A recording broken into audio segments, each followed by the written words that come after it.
Vamos viajar de volta no tempo agora. Isso costumava ser difícil. Passamos pela Idade Média, a primeira civilização humana, os antigos ancestrais dos primeiros humanos, os dinossauros, os primeiros animais terrestres, as antigas criaturas marinhas e assim por diante até o início de todos os tempos. E aí está, esta nebulosa é o nosso sistema solar.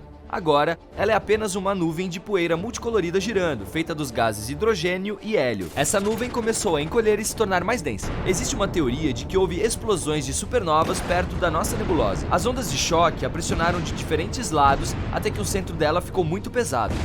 O enorme peso a pressionou e as reações nucleares em cadeia começaram bem ali. Esse centro aqueceu a nuvem e a fez brilhar. Logo, ela se transformou em uma esfera densa e foi assim que nosso Sol nasceu. Isso aconteceu há cerca de 4 bilhões e meio de anos. Nesse momento, nosso planeta ainda não existe. Há apenas um disco de poeira e detritos espaciais orbitando o jovem Sol. Esses pedaços estão se fundindo gradualmente e ficando cada vez mais pesados. Vamos olhar para o centro desse monte de asteroides. O peso total dos detritos comprime tanto a região central que o núcleo metálico denso está se formando ali. A enorme pressão aquece o núcleo e a temperatura no centro da jovem Terra chega a quase 6.000 graus. E é um núcleo líquido ao redor do sólido. Ele forma o campo magnético do nosso planeta. Agora, quando a radiação do Sol e do vento solar atinge a Terra, colide com o escudo na forma de nosso campo magnético. Até agora, nosso planeta está queimando e parece mais uma bola de lava. Mas ele começa a esfriar, formando uma crosta sólida. Neste ponto, outro protoplaneta aparece no horizonte. Parece mais um asteroide, do tamanho de Marte. E esse enorme pedaço de detritos voa na nossa direção, atingindo a jovem Terra em um ângulo que arranca uma parte dela. Os próprios detritos se partem em vários pedaços e vão parar na nossa órbita. Depois de um tempo, todos eles se juntam para formar a Lua. Como resultado dessa colisão, a Terra começa a girar muito rápido. Um dia agora dura cerca de 5 horas, em vez das 24 habituais. Mas a Lua é pesada o suficiente para desacelerar essa rotação com a gravidade. Agora a Terra não parece um lugar acolhedor. As forças lunares gravitacionais estão penetrando profundamente nela e causando mais atividade vulcânica. Além disso, meteoritos caem constantemente aqui, provocando explosões frequentes na superfície. Ai! O gás que sai dos vulcões forma nossa atmosfera. O gelo que foi trazido para cá em meteoritos evapora. O vapor sobe e se transforma em chuva. Essa água cai na superfície, resfriando a lava quente e formando os primeiros lagos e rios. Por várias centenas de milhões de anos, a Terra se assemelhou à superfície de Vênus.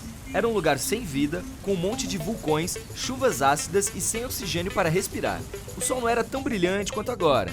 Além disso, os raios solares mal podiam passar por toneladas de poeira vulcânica na atmosfera. Mas cerca de 3,7 bilhões de anos atrás, a primeira vida apareceu aqui na forma de organismos unicelulares que não precisavam de oxigênio. Eles surgiram nas partes rasas e quentes do oceano perto da costa. Essas bactérias reinaram por quase 2 bilhões de anos, ao longo da era arqueozoica, e deixaram estromatólitos, que são pilares de pedra no fundo de águas mornas rasas. Eles são um produto de organismos simples e bactérias, que evoluíram até aprenderem a fotossíntese. As bactérias começaram a produzir oxigênio absorvendo a energia da luz solar. A princípio, ele era gasto na oxidação de rochas, mas depois o excesso dele começou a encher a atmosfera. Além disso, nessa época, surgiram as primeiras algas, que também produziam oxigênio. Essa passagem foi chamada de Grande Evento de Oxigenação, que fez com que quase todos os organismos vivos desaparecessem da face da Terra. Para os simples, o oxigênio era tóxico, enquanto as bactérias e micro-organismos remanescentes foram parar no fundo do oceano. Muitos milhões de anos depois, esses restos foram reciclados e, sob a tremenda pressão da água e da crosta terrestre, se transformaram em petróleo. A era arqueozoica terminou com essa catástrofe cerca de 2 bilhões e meio de anos atrás. Ao mesmo tempo, continentes estavam se formando, e mais tarde iriam derivar pelos oceanos do mundo como quebra-cabeças e formariam um supercontinente. Porém, por enquanto, o metano e o dióxido de carbono ainda compunham a maior parte da atmosfera. Eles causaram o efeito estufa e o aumento das temperaturas. Mas o surgimento do oxigênio interrompeu esse fenômeno e a temperatura caiu, o que originou uma era glacial, a chamada glaciação huroniana, que aconteceu entre 2,4 e 2,1 bilhões de anos atrás. Os cientistas especulam que nosso planeta era quase completamente coberto de gelo naquela época, mesmo no calor do Equador. Uma enorme mudança quando você considera que 2 bilhões de anos antes, a Terra era como uma bola de lava. e agora parecia um bloco de gelo. Durante a glaciação huroniana, ela era mais parecida com um satélite de Júpiter, Europa. Ali também há uma espessa crosta de gelo, sob a qual há um oceano líquido aquecido pelo núcleo. A evolução do Sol salvou nosso planeta, que desde o nascimento, há 4,5 bilhões de anos, foi ficando maior e mais quente. Assim, após 300 milhões de anos de uma era glacial, ele começou a aquecer. Mas quase toda a vida foi exterminada, e a evolução teve que começar tudo de novo.